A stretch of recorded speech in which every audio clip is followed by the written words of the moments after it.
Hi everyone, this is Mayan Writes. I'm Mayan. I talk all about writing and storytelling.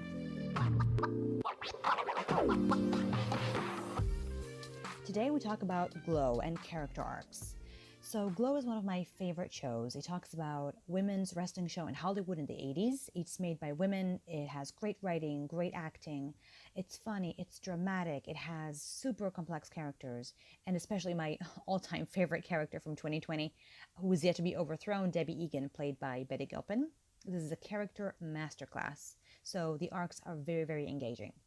Let's start with a quick synopsis. So Glow was an actual women's wrestling show in the 80s. It was funny and whimsical. The wrestlers embraced personas that they played in the ring.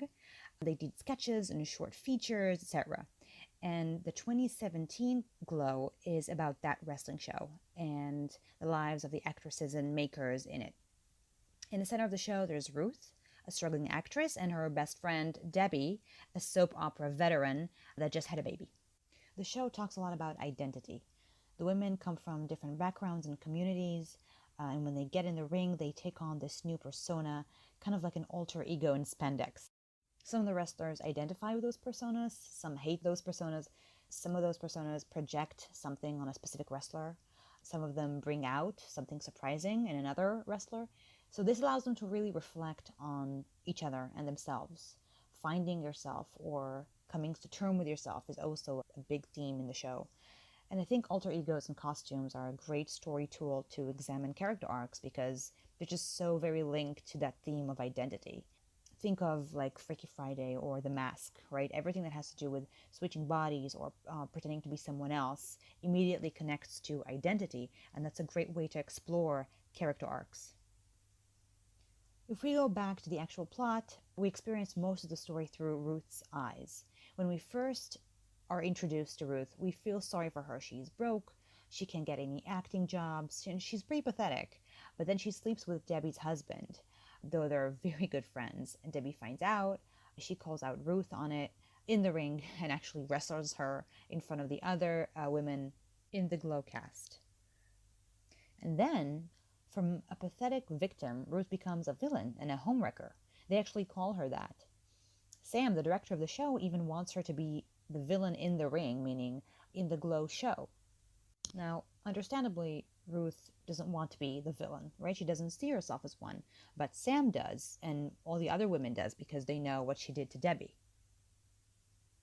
Now, the crucial thing to know about wrestling in this context is it's just like fiction, and in fiction, there is no story without villains.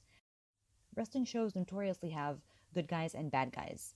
A fun fact, in his wrestling days, Dwayne The Rock was a good guy. And I mean, he's such a sweetheart. What else could he be, right? Okay, moving on. So Ruth is in this place where she doesn't want to be hated by the audience as the villain. To this concern, Sam the director tells her the devil gets all the good lines. This is where it gets interesting because when Ruth does embrace this bad guy on stage, she takes on the character of Zoya the Destroyer, a great reference to her being a homewrecker. Ruth finally blossoms. She makes the show better. Suddenly, when she lets herself be the baddie that Debbie and the rest said that she was from the beginning, she isn't pathetic anymore. And more than that, she can be the star she always wanted to be. She can be the actress she always wanted to be. And this empowers her. At first, when Sam tells her that she's the villain and everyone will hate her, she's discouraged. She doesn't want everyone to hate her. But then after taking on Zoya, she goes out of her way to make people boo her. She thrives on it. Now, this works on two levels because as a fictional story, it's great to watch someone being bad and enjoys it. It's kind of liberating, especially when it's a character that used to be weak and pathetic, that we saw being weak and pathetic before. On another level, I think this says a lot about women and I guess people in general embracing their dark side, or maybe not even dark side, maybe just an imperfect side. This is even more true in characters, right? It's a huge part of a character's arc. In Breaking Bad, for example, the arc is basically the heart of the entire plot. Also in Killing Eve and Black Mirror. It doesn't have to be a corruption arc that does this, but it can be a step in the way, coming to terms with who you are and being elevated by it. Now let's talk about Debbie. Just like Ruth, we start off with a certain prejudice about her. She's a betrayed wife and a new mother. She was written off the show she previously starred in because she had a big mouth. And just being an actress over 30 in 80s Hollywood isn't exactly easy, right? So she reluctantly joins the Glow show since she doesn't have any other options.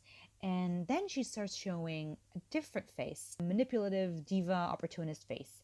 She gets herself a producer credit on the show, and then she bosses everyone around. She sabotages Ruth every chance she gets, and she even steals a wrestling persona from another wrestler. And so in the ring, she becomes the all American hero Liberty Bell. Sam tries to find her a villain for the show, since we said there are heroes and villains in wrestling, but then she's not consenting to any of the other wrestlers and or personas. That is until Ruth comes up with a Russian Zoya the Destroyer persona.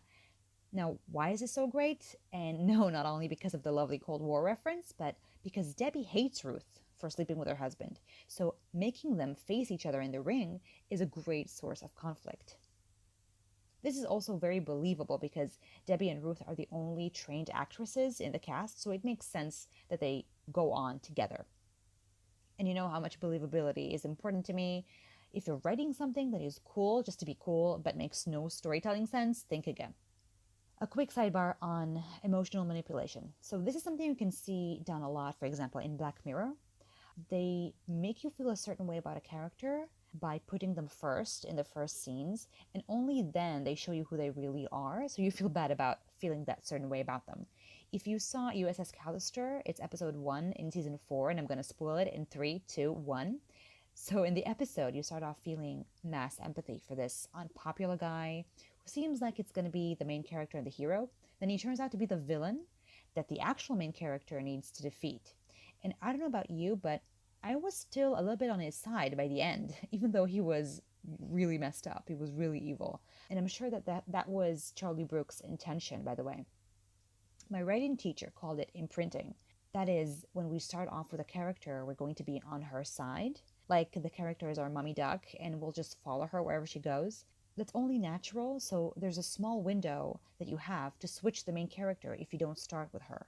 Unless you want to do that emotional manipulation, but this can cost you a loyalty of a viewer and make them pissed off. So just FYI. Okay, sidebar ends.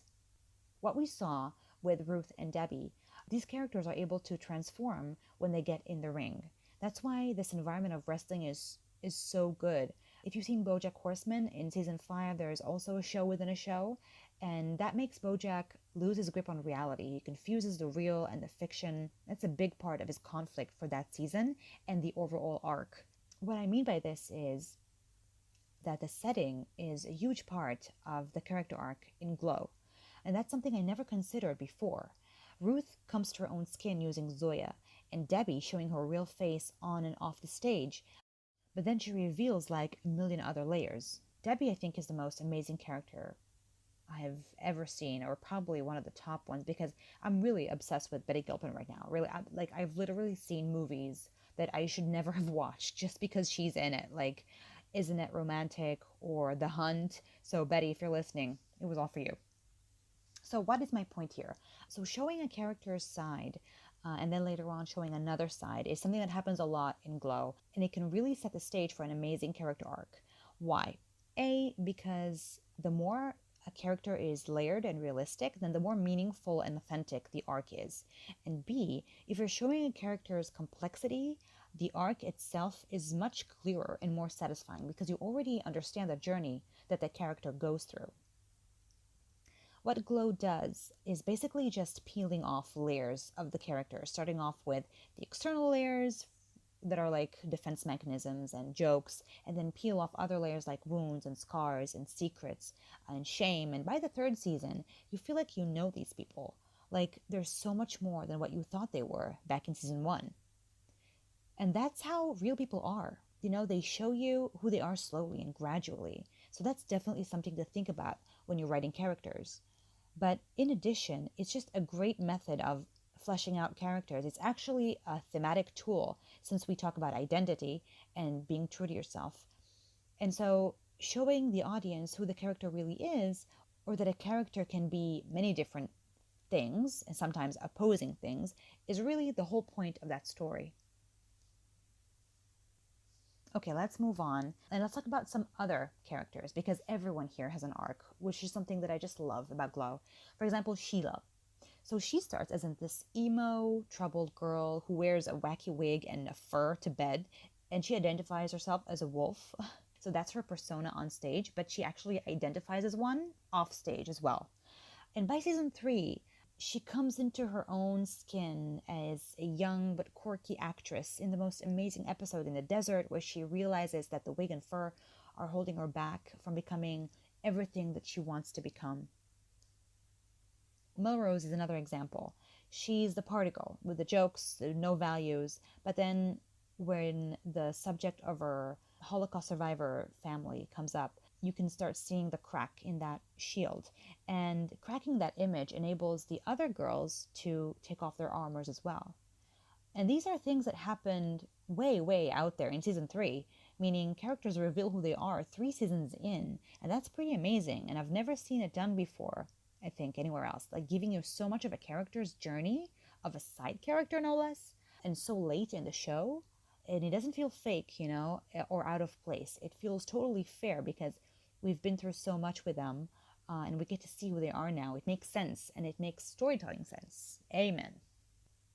Now, I want to talk about the metamorphosis of the men in the show. Like I said, the show revolves a lot around women, but even the guys here, they get a lot of depth and a lot of complexity as well.